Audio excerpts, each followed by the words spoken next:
and sitting on its papa's knee, and me poor girl were dead and gone, and the green grass grows. Hello viewer. Today's history lesson is actually we were gonna maybe talk about the warrior classes all over the world, from the Japanese samurai. The samurai. This is a wooden bokuto. It is like a wooden sword, but could be so deadly, but also so good for defense. Miyamoto Musashi, famous samurai. Before that, the famous Japanese samurai Yoshitsune. Okay, and then like in the English history, we have what his name? King Arthur in the Round Table, and the Knights of the Round Table. We learn this in Russia too, but we also hear about like well, our main warrior you have to have heard of. There's children's book, there's songs. Peter and the Wolf. Man, he's a warrior, a little boy with a gun. And but I like mythology all over the world. Maybe my favorite mythology, however, come from a place where this guy's from. You know who this is? This is the Hound of Cuchulain. Cuchulain. He's from Ireland. Actually, the very, very interesting story, Cuchulain. I will tell you now a little bit about Cuchulain. Cuchulain was born with a given name of Setanta.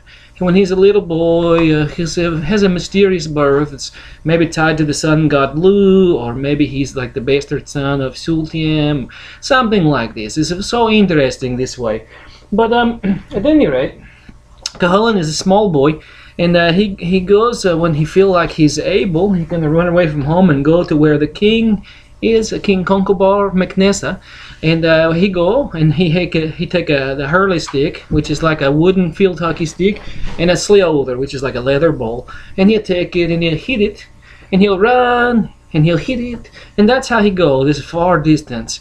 When he gets to Ulster, where the king is, he's just a little boy, maybe 7, 8 years old, little boy. But there's something special about him. He's fearless, you know, but he's not taught the customs of the day, common courtesy, to ask for protection. So when he gets into the area, Ulster, where the king's residence is, there's all these boys and they're playing hurley. And they have a hurley match. Well, he's got his hurley, he's got his ball, he throws down his ball and he just joins the boys to play. Well, because he did not ask for protection, the boys really try to take it to him. They're going to beat him to death. What does he do? He wiped the field with them. He, in a rage, he levels all these children that were the king's. I forget what they're called. I'll tell you in a little while. Sorry, but I have the book here. I could just show you, but I'm not going to. This is what Cuchulain would look like when he's a little boy. His name was Setanta at this time. So interesting. Now look at the big dog here, the big Irish wolfhound. Yes. Okay. So anyway, he did not ask for protection. Fergus McElroy, who was playing cribbage with, which is kind of like, no, it's called Finchel, with the king. They witnessed this happen. Who's this boy? Oh my goodness. Well, it turns out that the king's sister Dectiar is actually Cuchulain, or Setanta's brother. So he's like, well, who are you, boy? And the boy says, oh, my name's Setanta and I'm your nephew. And the king says, okay, why did you not ask for the protection? And he said, well, I did not know I had to ask for the protection. And all of these boys that he's beating up or laying, clutching their back, he didn't kill anybody, but he hurt them. Yeah, they tried to hurt him. So the king says, well, you know, maybe we let you join the boy troop. That's what they're called, the boy troop. So he joined the boy troop to take the training and learn to be the warrior too. Well, time passes, and there is something very special about Setanta. But one day he hear Cathbad, the soothsayer, make a prediction. He make this prediction that the boy who takes up arms this day will be long remembered, although he will have a short life. So Setanta decides that he's going to take up arms this day, and he goes to the king and he asks for the armor, and the king gives him an armor and a sword and a shield, and he goes out and he breaks them immediately. He's just too strong. And this happens many times, and finally the king just gives him his own armor, much better than what he had been getting, and it did not break. The sword was called Hardhead. It's very similar to this sword here. This was in the Iron Age, but very similar. This is more like a gladius, I guess. But Cuchulain, the historical Cuchulain, would have lived around the time of Jesus Christ, around like 0 BC, something like that. You get the story from the Yellow Book of Lucan and the Book of Leinster, which are these old Irish books, because they kept the best records. They had these monks, these scribes that wrote these stories down. But anyway, you can look that up yourself if you want. And the stories of Setanta are also captured in this old thing called the Toinbul Colingi. The Toinbul Colingi actually means the cattle raid of a Cooley. And the best book I've read on that was written by a man named Thomas Kinsella. If you're interested in more about Setanta, I will continue maybe a few more minutes, but eventually he became this famous warrior in Cuchulain, who, when he passed away, when he died, he's facing this huge army. He's not quite 30 years old, but at that time, the laws of combat, one person could march out and face an entire army, and the army, by the laws of combat, could not send more than one champion against him in a given day, could not send more than 10 against him in a given day. So he would face this whole army, and finally, they did not abide by the laws of combat, and ultimately he was wounded. With a wound, he knew he was going to die, and he asked the king, one of the kings, "Can I get a drink?" And he says, "Yeah, you go get you a drink, and then you die, pig." So he goes down to the water and he gets the drink, but then he crosses the river, and there's a standing stone, a giant monolith there. It's near Newgrange now, or the Muthimni Plain, which is 45 minutes north of Dublin. Anyway, here, Newgrange. Newgrange is famous for the window box, and this is like the stone in front of the temple.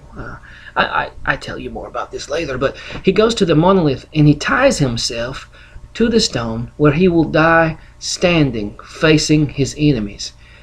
And for 3 days, that army was so afraid to approach him, so afraid that maybe he was still alive. And how they knew he was dead? Morrigan transformed into a raven, and she perched on his shoulder and pecked out his eyes. Man, what a great story this is. Now, there's a whole lot more to it. You can learn about that by reading the Toinbul Colingi. I have this book here. It's called Legends of Valor. It's come from the Time Life book series. Glenn Moody at I Love Books can hook you up with this book. He has the whole set. But this girl here, her name is Queen Maeve of what's now Galway, but Connacht is where she was the king. But she and her husband Allel are having this pillow talk, and she's like, "Well, what do you have that I don't have?" And they start comparing all these things, and then they finally get to the point where the king Allel, he has this prize white bull, and Maeve has no bull to rival his bull. So she's like, "Well, I need to be as good as you. Where can I get bulls similar?" So they find out that near Cuchulain's homeland, there's this great brown bull of Cooley, and she decides she's going to steal the bull. There's so much more to the story. It's such an interesting story, but Cuchulain steps out and faces this entire army because his army in Ulster is suffering the pangs. Hey, I can't tell you all the things. It's so exciting to me. But this here, and this is such a good book too. You can learn about some of the people that Cuchulain was famous for killing, his charioteer, and him. Very, very famous paintings of him you could still get today. W.B. Yeats tells the stories also, and Lady Gregory also tell the story. And here's Cuchulain here as well, and just so fascinating. Legends of Valor, the Time Life book series. Thanks for tuning in. Maybe we talk some warrior again. I'd like to do a whole segment on the Miyamoto Musashi, maybe Yoshitsune, King Arthur, Sir Gawain and the Green Knight. So what I can say to you now is just to stay tuned. Thank you so much for dropping by. Love you.